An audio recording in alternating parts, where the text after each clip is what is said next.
Hey guys, what's going on? My name is Witted Fish, and today we are playing Xbox One Tom Clancy's The Division Beta. Nom nom beta. I've played this for a while now and am well on my way to level 8, the capped out portion of the beta right now. So far, I am really loving what I'm seeing. So let's go ahead and start with some of the pros and cons for this game. The graphics are absolutely beautiful. New York seems to come alive around you. The snowfall and particles in this game are also amazing. Although they don't look as good as what we had originally seen in the E3 video, it's still a really great looking game. Especially that, I mean, this is console. Xbox One definitely doesn't live up to, PC standards, or even PS4 really. But it still looks amazing.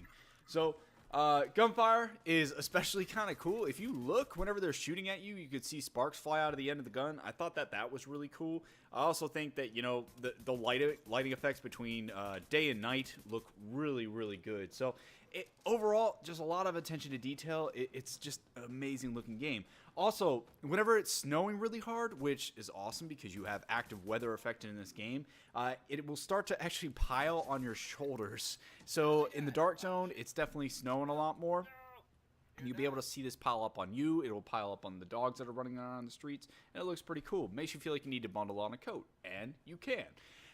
So there's so much attention to detail here, and what really surprised me was also the plethora of NPCs that are walking around New York. I didn't expect that. I was not expecting random people to just be out and about. So far, from what I've seen, they try to break into cars, they fight each other over supplies, they will throw up and fall down in the middle of the streets. They will also come up to you and ask you for certain things. So they'll want med bags, they'll want food, they'll want water, they'll want supplies. So you'll find granola bars around the map whenever you're going ahead and just raiding random boxes, and you can give those away to civilians for experience points, and they usually return an item to you. So they'll give you like a coat or something like that. That was really, really cool, and I never really thought about it in a game where you're post-apocalyptic, smallpox outbreak everywhere. That kind of makes sense that there would be people wandering around out scavenging just like what you're doing. So I thought that was really cool. So good job, Ubisoft, on that one. It just really adds a whole different level to the game. Now, there are also stray dogs in the game. The stray dogs make me incredibly sad. I've got 2 fur babies of my own, and I hate seeing stray dogs. I want to take care of them. That's just the way it goes. But they do interact with you. So they'll bark at you, they'll whine at you. They also interact with the NPCs as well. So I've seen 2 NPCs that were like scared of a dog that was barking at them, and then I just pointed my gun at them, and they all got scared and ran away. So I thought that was pretty funny. Now, whenever you're looking at the way that this game is actually played, I feel like it's a lot like Dragon Age. In Dragon Age and in Tom Clancy's The Division, you get a set of skills, so only 2 right now in the beta, that you can use that are on a cooldown. So you use them once, they go into a cooldown, and then you have to wait for them to go ahead and come back up for you to use them again.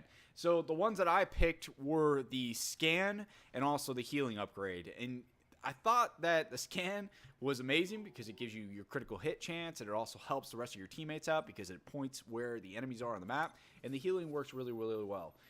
So eventually, there are skill trees that these different skills are a part of, and you also have different abilities later on that you can unlock by upgrading your base. So you have a bunch of variety here, specific skills that you can actually use that will be used later on, and obviously there was only a couple that you could use in the beta, and you can't even get into the ability tree yet. So there's going to be more later on.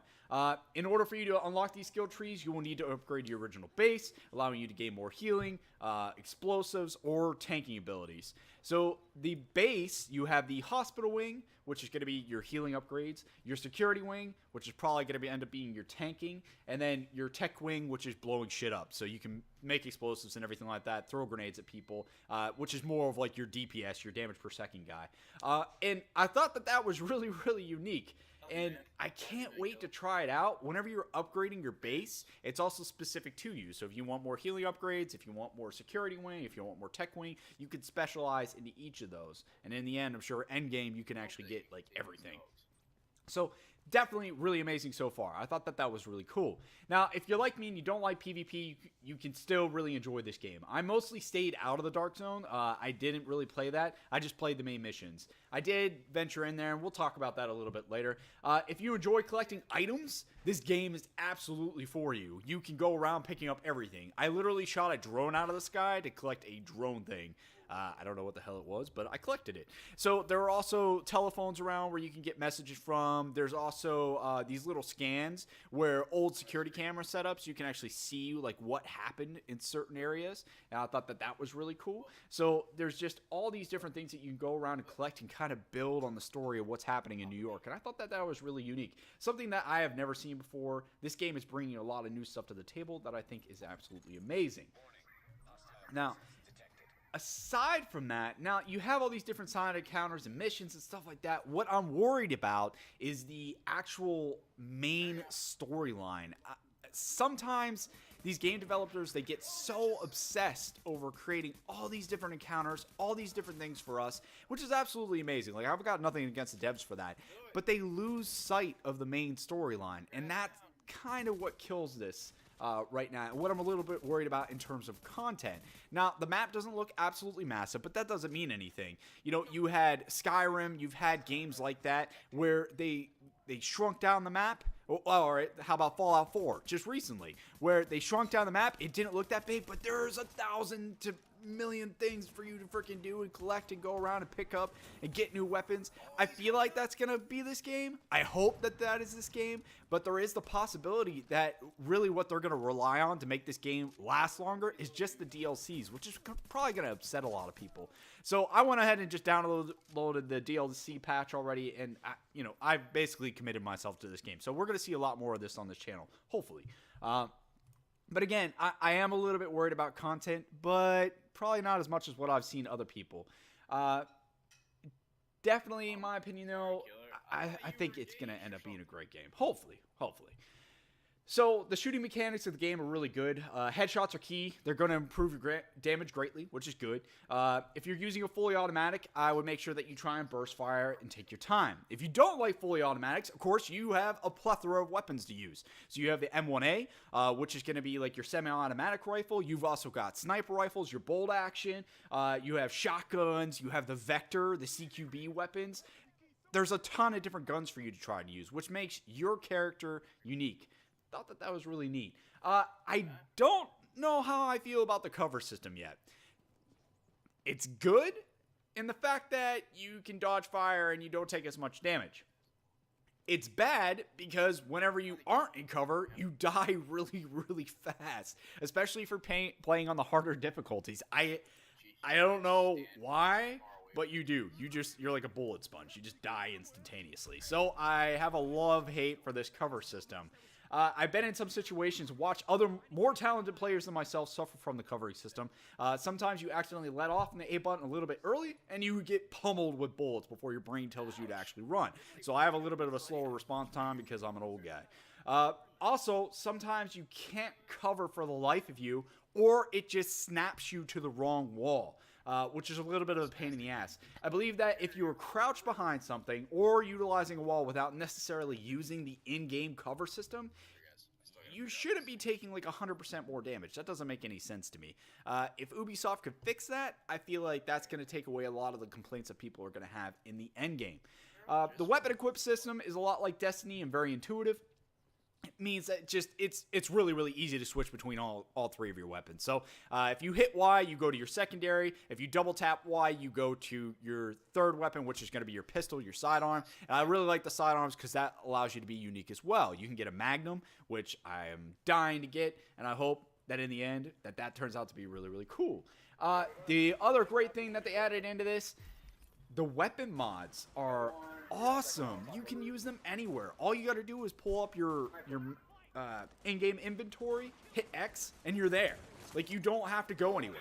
Thank you, Ubisoft, for not making me run back and forth between a freaking crafting table. I really love the aspect of that game. Also, use the suppressor. Suppressor is love, suppressor is life, and it makes it sound so good. The game has a random weapon generator system for the stats that we saw, just like in Borderlands. Thank you, Ubisoft, again. I love that aspect of the game because you will always have a weapon that is yours. It will be particular to you because you pick what you want to have in a gun.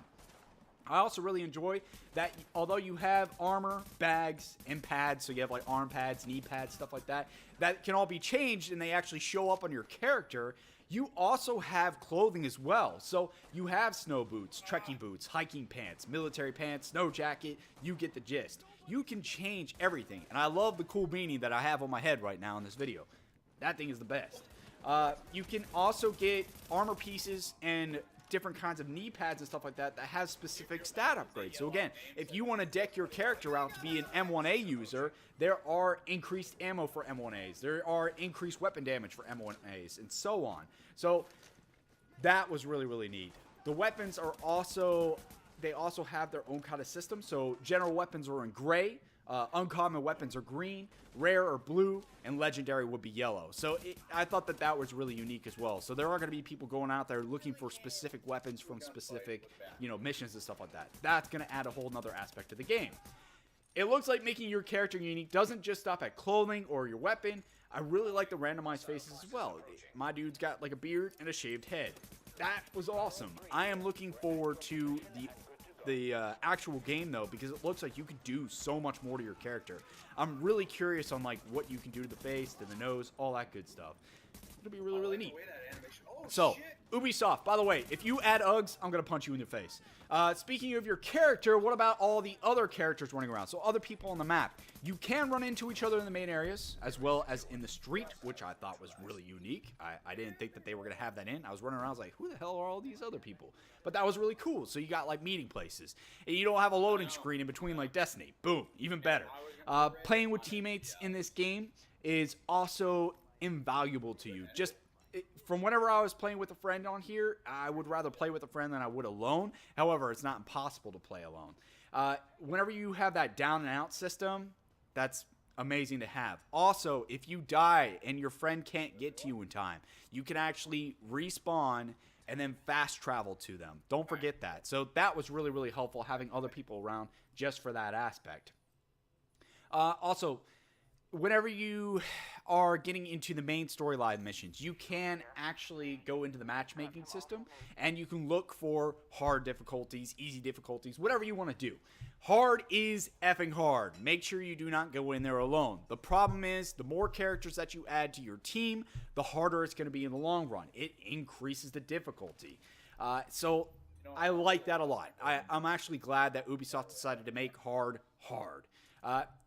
Now, if you also decide that you want to venture into the dark zone, I've only really got a few tips here. I really didn't go in there too much.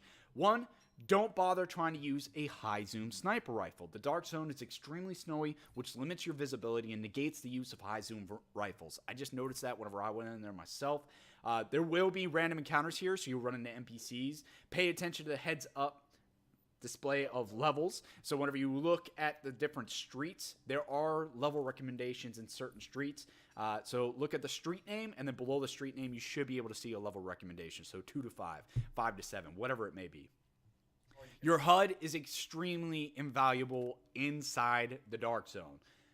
That will help you find the rogue characters and tell you where do you want to stay away from. Or if you're the kind of person that likes to get into a hell of a fight, go after the rogue agents. I think that that's a really cool idea. It's a blessing and a curse in the dark zone, because as you go to these areas where you shoot up a flare, so the extraction zones, all you do is attract attention. Now, what I'm worried about here is that in the long run, is this going to actually be like, can people just camp these grounds? Can they just sit there? Do they get any negative effects from just, camping out the extraction areas and killing newbies or killing people who are just trying to get their gear out? Because that kind of, bugs me out. I know that it shows them as a rogue agent, but at the same time, I don't know. I am a little bit worried about that. Nothing freaks me out more than an itchy trigger, too. So whenever you get to these extraction zones, you'll actually be staring at other people who are also trying to extract their stuff. And you all just kind of look at each other for a while. The good thing that I have noticed, though, is that I've only ever been shot at one time in the dark zone. So that's really good. And I've run into, like, 10 to 15 different people. So only once is pretty darn cool. And I'm hoping that it stays that way. Levels are also gained and lost in the Dark Zone, so if you die too much, you lose levels, and you also lose credits, because Dark Zone, actually, you can buy specific things that are specific to the Dark Zone only there. So you lose credits if you die. You also lose a level, so it is a gamble anytime that you mosey on in there, but it's a cool feature. I think that Ubisoft hit it right on the head there. Now, the other last thing that I want to talk about here is the HUD. It may look a little bit crowded on YouTube, but once you get into the game, your brain, it's kind of like your nose. You ignore your nose on your face. It doesn't recognize that it's there. In-game, it's the same exact thing. You don't really notice all the other crap that's going on in your HUD. And you just focus on the things that are most important to you. So trust me, I was a little bit skeptical about the HUD until I started getting into the gameplay and started shooting at things, and I realized, hey, this is perfect. This works great. So the HUD gives out a lot of great information. Spotting, or that mechanism for spotting, is going to be invaluable. Make sure one of your teammates, or at least yourself, have that equipped. It's going to increase your critical hit damage and help you increase your accuracy against the enemy factions. So remember that for the future.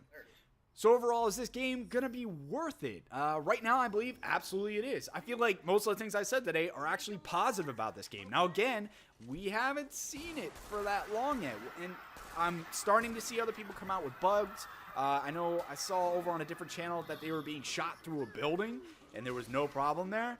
That is a little bit concerning. So we'll just have to see how it all goes. There were some netcodes issues and everything like that. But again, from what I have played, I think that this is going to be a fantastic game. If you enjoy Borderlands, this has a lot of Borderlands aspects to it. If you like RPGs, this has a ton of RPG elements to it. Obviously, it's a shooter with RPG elements. Even the third-person shooter aspects are well established with minimal bugs so far in the beta. So if you decide to buy this game, I don't think that you will be disappointed from what I've seen so far. So I look forward to one amazing game. More tips for you guys will be here on this channel once it goes live. Let me know what you think down below, or if you guys have any specific questions that I didn't go about in the video today. Again, I'm Wooded Fish, and I'll catch you guys later. Peace.